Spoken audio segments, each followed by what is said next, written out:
안녕하세요. 루장입니다. 시장은 기업들의 실적에 대한 우려로 투자 심리가 위축이 되면서 하락으로 마감이 되었는데요.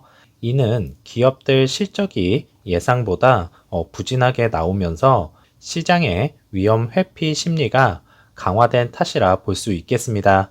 그로 인해 3대 지수 모두 혼조세로 마감을 하였고, 나스닥은 장 초반 급격한 하락세에 좀 당황스러웠습니다.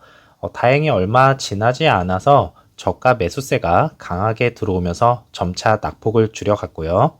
역시나 어닝 시즌은 변동성이 참 크네요.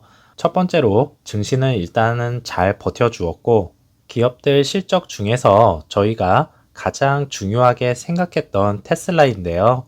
지난 4분기 시장 전망치를 상회하는 실적을 기록을 하면서 두 번째 큰 산 하나는 넘어갔습니다. 하지만 최대 오너 리스크라 할 수 있는 트위터 문제가 남았는데요. 트위터 부채 상환을 위해서 최대 30억 달러 자금 조달을 추진 중인 것으로 알려졌습니다.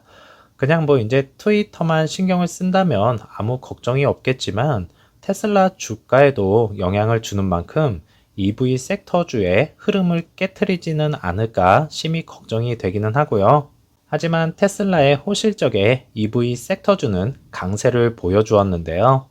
리비아는 플러스 3.55%, 테슬라는 0.38%, 이제 실적 발표 후 시간 외에서는 5.51%가 상승하면서 마감이 되었습니다. 루시드는 플러스 3.14%와 애프터 장에서는 3.16%가 상승을 하면서 9.15불로 마감이 되었고, 드디어 9불대에 안착을 하는 모습이었네요. 이제 10불대 진입권이 얼마 남지 않은 상황에서 EV 섹터주의 흐름이 며칠 더 이어져서 10불대에 안착을 꼭 하였으면 좋겠네요. 오더플로에서는 미디움과 스몰캡에서 강력한 매수세가 들어온 반면에 라지 스케일은 매도가 더 많은 것을 확인을 하였고요. 그동안의 상승분의 차익 매물이라 생각을 합니다. 일본봉에서는 프리장에서부터 하락세를 보여주면서 불안한 출발을 보였지만 나스닥의 상승과 함께 지속적으로 동반 상승한 것을 확인을 할 수가 있었습니다. 또한 모간 스탠리에서도 루시드에 대한 프라이스 타겟을 5불에서 10불로 상향 조정을 하였는데요. 이전에 이제 아담 조나스와 모간 스탠리의 목표 주가 하향만 있었는데 이제는 상향 조정을 하니 미웠던 마음들이 풀릴 줄 알았지만 뒤끝이 있는 우리로서는 프라이스 타겟을 더 높게 형성해라, 이렇게 말해주고 싶네요.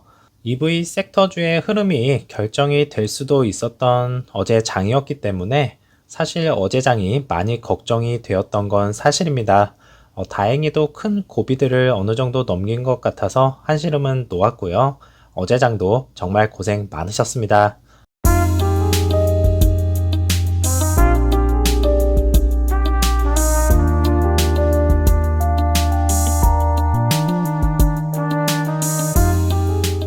EV 시승에 관심이 있는 분들의 좋은 소식인데요. 루시드 측에서 다채로운 행사를 다시 시작을 하였습니다. 25일부터 26일까지 에드워즈 EA 충전소에서 무료 시승회를 개최를 한다고 합니다. 여러 방면으로 홍보를 하면서 판매 대수를 늘리려는 노력에 박수를 보냅니다. 앞으로 더 분발해 주기를 바라겠습니다. 사우디에 EV 메탈 가공단지가 건설이 될 예정인데요. 예전 영상에서 사우디와 호주의 원자재 파트너십을 다룬 적이 있었습니다. 이제는 배터리 화학물질 처리 단지를 건설을 하기 위해서 토지를 확보를 했다는 소식인데요. 2023년 3분기 정도에 건설 예정이겠고, 주요 품목은 사우디로 수출되어 가공이 됩니다. 그러면 사우디 EV인 시어에 사용될 가능성이 높다 생각되고, 루시드와 폭스콘 공장이 건설 중에 있는 상황인데요. 폭스콘은 시어 차량을 위해서 만들어질 것이면서 루시드는 15만 대 차량 생산 계획에 있습니다. 이제 앞으로 사우디에서 만들어지는 EV는 자급자족을 한다는 이야기일 텐데요. 생산량이 많아지는 루시드 측에서는 좋은 소식일 수밖에 없겠고요.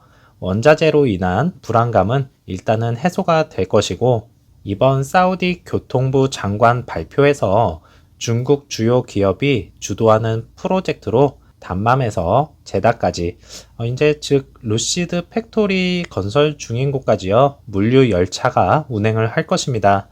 그러면 이제 해상뿐만 아니라 육로까지도 중동 지역에 빠르게 배송이 이루어질 수 있다는 장점을 가지고 있다 볼 수가 있겠습니다.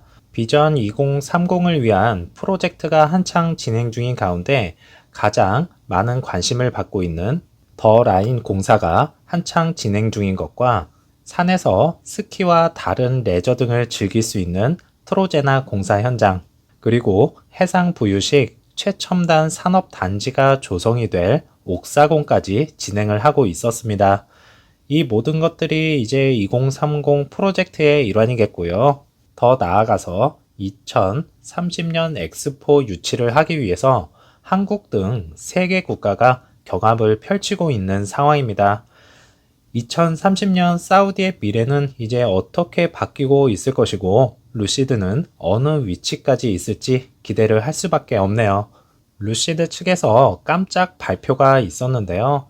신차 공개에도 이제 꿈쩍도 안 했던 주가가 꿈틀대기 시작을 하였고, 이것이 왜 중요한지 보여주는 계기가 되었습니다. 같이 한번 살펴보면 최첨단 일렉트릭 모터 및 드라이브 테크놀로지 레이스 트랙에 적용이 된 모터 스포츠 일렉트릭 드라이브 유닛을 공개를 하였습니다.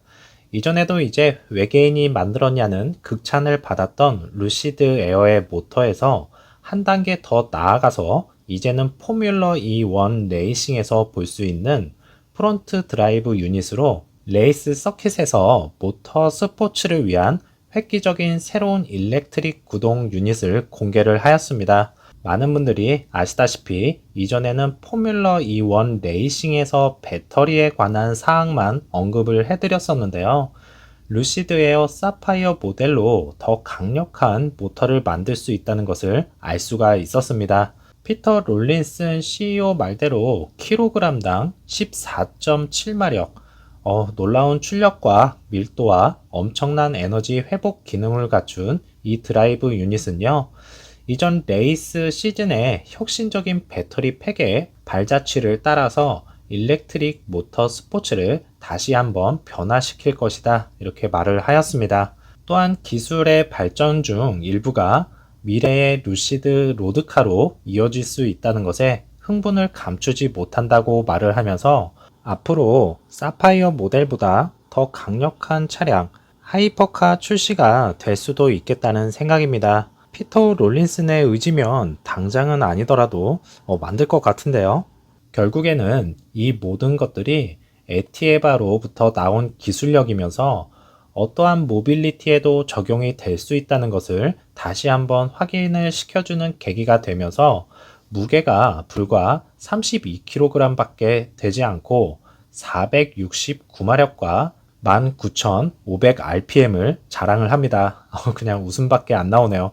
그러니까 결과적으로 싱글 모터로 거의 500마력 정도를 달성을 한다는 것은 기술력이 미쳤다 뭐 이렇게 말을 할 수가 있겠고요. 트라이 모터라면 1407마력인데요. 이는 이제 사파이어 모델보다 더 뛰어나다라는 것이겠고, 강력하면서도 모터의 소형화야말로 레이싱에서 최적화된 기술력이라 할 수 있겠네요.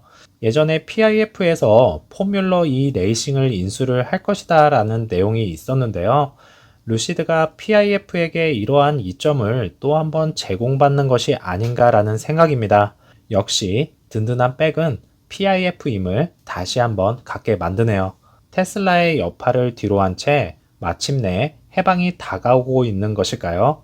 아직까지는 매우 투기적이지만 스타트업 기업으로서 우리는 미래에 베팅을 하고 있는 상황이겠고, 2023년에는 3.0 빌리언 달러의 매출을 예상을 하고 있으면서 서플라이 체인 문제는 조금씩 해결이 될 것입니다. 항상 뒤처져 있던 이렇게 루시드 에어였지만 앞으로 여러 가지 문제점들이 하나하나 해결이 될 때마다 루시드 측에서는 호재로 다가올 것이면서 그동안의 아픔들을 잊게 만들 것이겠고요. 오늘도 즐거운 하루 보내시고 저는 다음 영상에서 찾아뵙겠습니다. 감사합니다.